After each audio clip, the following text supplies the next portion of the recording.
नमस्कार दोस्तों, हमारे YouTube चैनल सनातन सूर्यलोक में आपका हार्दिक स्वागत है। लोक पर वैरागी बने तो जग छूटे, सन्यासी बने तो छूट तन, महाकाल से प्रेम हो जाए तो छूटे आत्मा के सभी बंधन। नमस्कार प्रिय दर्शकों, स्वागत है आप सभी का हमारे YouTube चैनल पर। चिड़िया की शिव भक्ति और चिड़िया वाली बूढ़ी माँ की कहानी हम आप सभी को सुनाने वाले हैं। दर्शकों, चिड़िया वाली बूढ़ी माँ का मंदिर जो कि गुजरात में स्थित है, यह एक सच्ची कहानी है। दर्शकों, कौन है यह चिड़िया वाली बूढ़ी माँ है? क्या है चिड़िया की कहानी? आइए जानते हैं। इस कहानी के माध्यम से, इस कथा के माध्यम से एक बात और दर्शकों, अगर यह कहानी सुन रहे हैं तो पूरा सुनिए। इस कथा को आधा अधूरा छोड़कर जाने की गलती मत करिएगा, क्योंकि इस पवित्र कथा को आधा अधूरा छोड़ने से आपको पाप भी लग सकता है। इसीलिए इस कथा को पूरा सुनिए। आप शिव भक्त हैं तो भोलेनाथ का अनादर ना करें।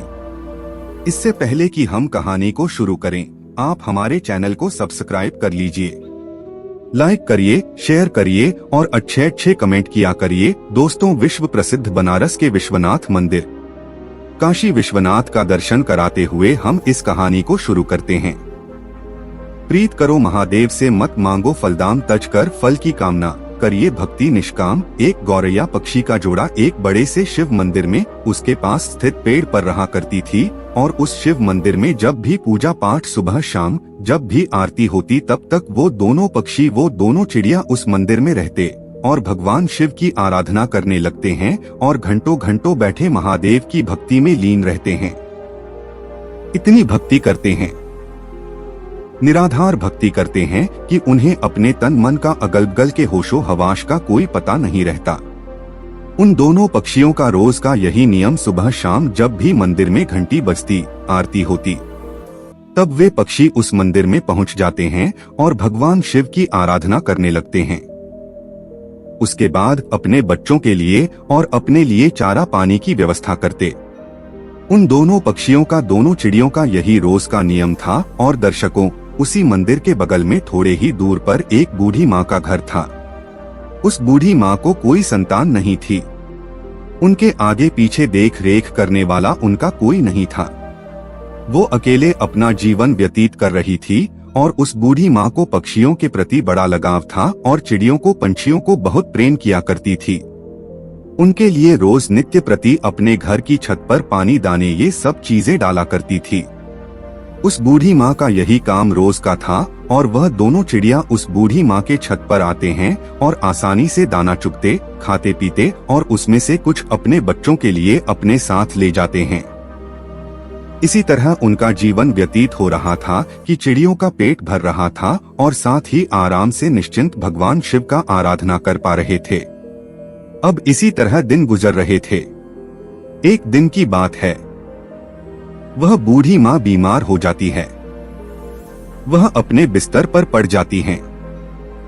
उनके बहू बेटे तो कोई था नहीं कि उनका उपचार करता, उन्हें दवाई वगैरह लता। अब बूढ़ी माँ बिना दवा के, इसी तरह बिना सेवा के बस बिस्तर पर पड़े रहती। अब वो अपने छत पर दाना पानी नहीं डाल पा रहे हैं। अब जब वह गौरैया पक्षी उस बूढ़ी माँ के छत पर दाना चुगने के लिए आते हैं तो वहाँ दाना पानी नहीं देखते हैं। तो वो सोचते हैं कि बूढ़ी माँ कहाँ चली गई, दाना पानी क्यों नहीं डाल रही हैं। इसी तरह 2 दिन बीतते हैं, 3 दिन बीतते हैं। धीरे धीरे वो बूढ़ी माँ कमजोर होने लगती है।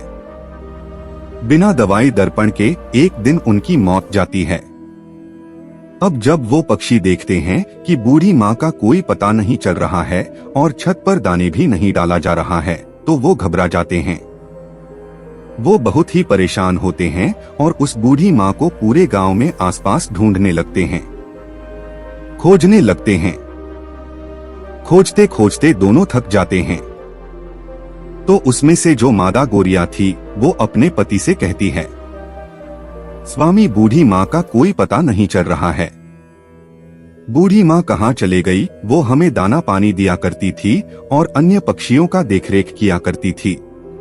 वह कहाँ गई? हमने इतना उन्हें ढूंढा, लेकिन वो मिली ही नहीं। अब हम क्या करें? उस गौरैया का पति कहता है कि प्रिय, हमने हर जगह बूढ़ी माँ का तलाश किया, बूढ़ी माँ कहीं नहीं मिली। एक जगह हमने उन्हें नहीं देखा, उनके खुद के घर में। हमें उनके खुद के घर में जाकर देखना चाहिए, शायद वो बीमार तो नहीं है। अब यह कहने के बाद वह गौरैया पक्षी बूढ़ी माँ के घर चले जाते हैं और जब अंदर जाकर देखते हैं तो बूढ़ी माँ अपने बिस्तर पर लेटी हैं।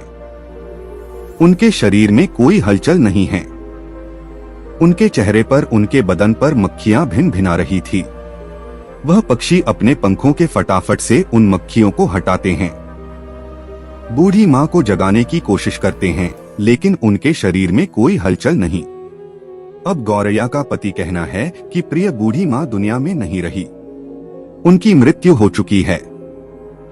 ये देखने के बाद दोनों पक्षी बहुत ही निराश, बहुत ही हताश होते हैं। उन्हें बड़ा ही दुख होता है।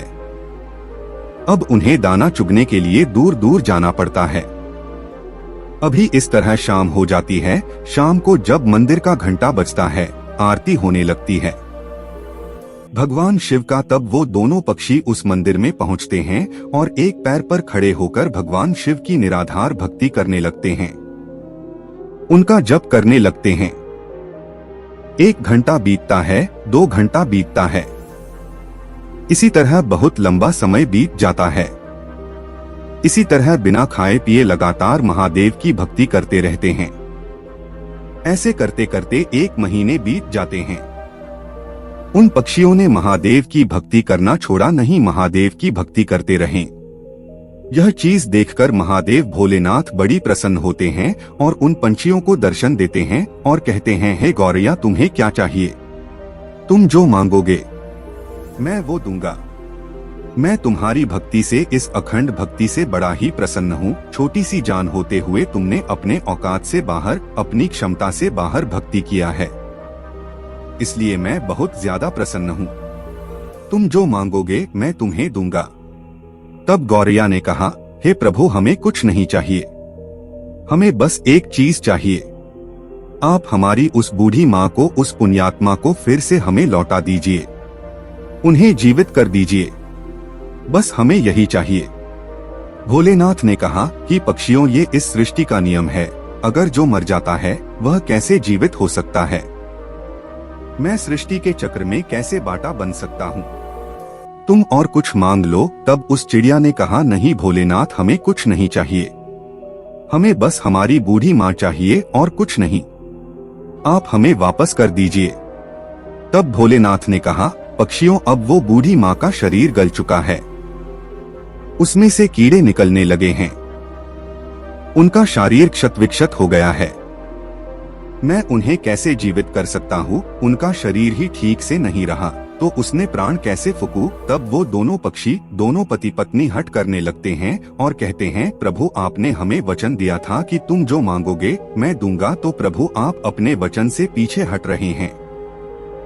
हे भोलेनाथ, अपने वचन से फिर नहीं सकते।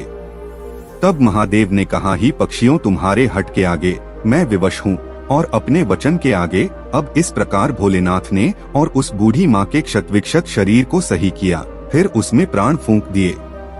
इस प्रकार वो बूढ़ी माँ फिर से जीवित हो गई। अब अपने सामने भगवान भोलेनाथ को देखकर वह बूढ़ी माँ भाई विभोर हो जाती हैं, बड़ा ही प्रसन्न होती हैं। कहती हैं, है प्रभु, मेरे जन्मों जन्म के दुख, जन्मों जन्म के पाप आपके दर्शन मात्र से कट गए।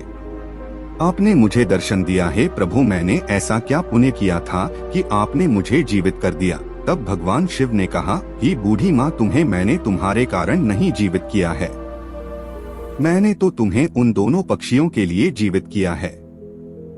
उन दोनों पक्षियों ने निराधार भक्ति किया, दिन रात बिना अन्न पानी ग्रहण किए मेरी पूजा की, एक पैर पर खड़े होकर मेरी आराधना किया।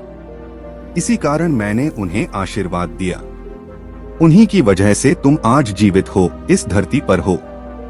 वह पक्षी कोई और नहीं, जो तुम्हारे छत पर जो गौरैया पक्षी का जोड़ा रोज दाने जुगनी आता है, उसी ने भक्ति की है, उसी के कारण तुम आज जीवित हो। अब बूढ़ी माँ ने दंडवत प्रणाम किया और फिर भोलेनाथ वहां से अंतर्ध्यान हो गए।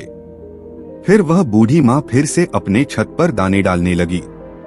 पानी रखने लगी और वो पक्षी, वो गौरैया पक्षी का जोड़ा उस माँ की छत पर आते हैं और पानी पीती, दाना चुगते।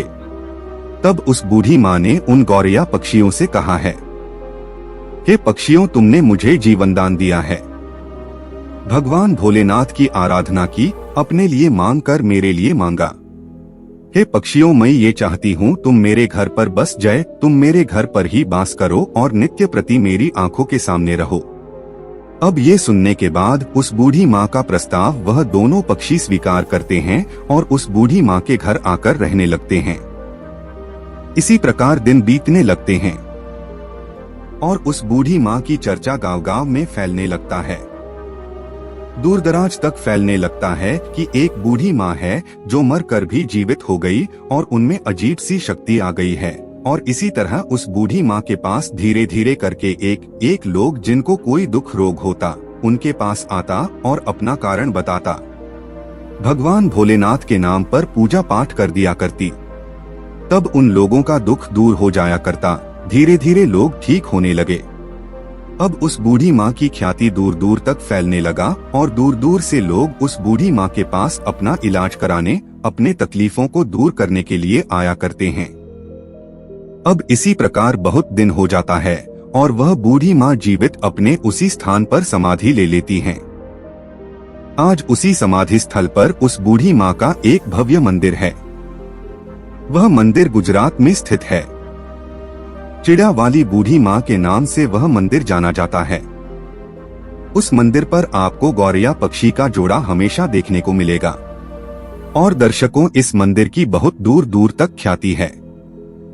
लोग कहते हैं किसी को भी कोई तकलीफ रहता है, कोई शारीरिक कष्ट रहता है, कोई रोग रहता है, तो वहां जाने पर, भक्ति करने पर, पूजा पाठ करने पर वो तकलीफ, वो रोग ठीक हो जाता है। प्रिय दर्शकों, एक गौरैया पक्षी ने उस बूढ़ी माँ को कैसे अपने अखंड भक्ति से जीवित कर दिया। भोलेनाथ कृपा से वो बूढ़ी माँ जीवित हो गई। वह बूढ़ी माँ लोक कल्याण करने लगी। तो दर्शकों, इस कहानी से एक सीख मिलती है, हमें कभी किसी दूसरे पर निर्भर नहीं रहना चाहिए। दोस्तों, जब तक बूढ़ी माँ जीवित थी, वो दोनों पक्षी उस माँ पर आश्रित हैं। उनके मरने के बाद वो पक्षी तिल मिलाने लगे कि हमें भोजन कहाँ से मिलेगा। अब इसी कारण उन्हें कष्ट होने लगा, क्योंकि उन्हें आदत नहीं था। दूर दराज से भोजन खोजने का, उन्हें रखा रखाया भोजन मिल जाया करता था। इसीलिए कभी भी कठिन परिस्थिति आने पर हमें अपने आप को तैयार रखना चाहिए। हमें किसी अन्य के भरोसे नहीं रहना चाहिए। आज वह व्यक्ति मेरे लिए है, कल नहीं रहेगा, तो मैं अपने आप को कैसे संभालूंगा। यह सोचना चाहिए कि हम अगर भगवान का सच्चे मन से निराधार भक्ति करेंगे तो हमें उस भगवान का दर्शन जरूर होगा, तो हमारे पाप जरूर कटेंगे, हमारा दुख अवश्य दूर होगा। बस जरूरत है तो मन में सच्ची श्रद्धा की, सच्ची भक्ति की, जो उस गौरैया पक्षी ने किया। करता करे न कर सके, करता करे न कर सके, शिव करे सो होय, 3 लोक 9 खंड में महाकाल से बड़ा न कोई। तो दोस्तों, उम्मीद है आपको मेरी और कहानी जरूर पसंद आई होगी। अगर पसंद आई हो तो कमेंट सेक्शन में हर हर महादेव जरूर लिखें और इसे लाइक, शेयर, सब्सक्राइब जरूर करें। आज के लिए बस इतना ही। मिलते हैं ऐसी ही और ज्ञानवर्धक कहानी के साथ नेक्स्ट वीडियो में। तब तक के लिए धन्यवाद। ओम नमः शिवाय। हर हर महादेव।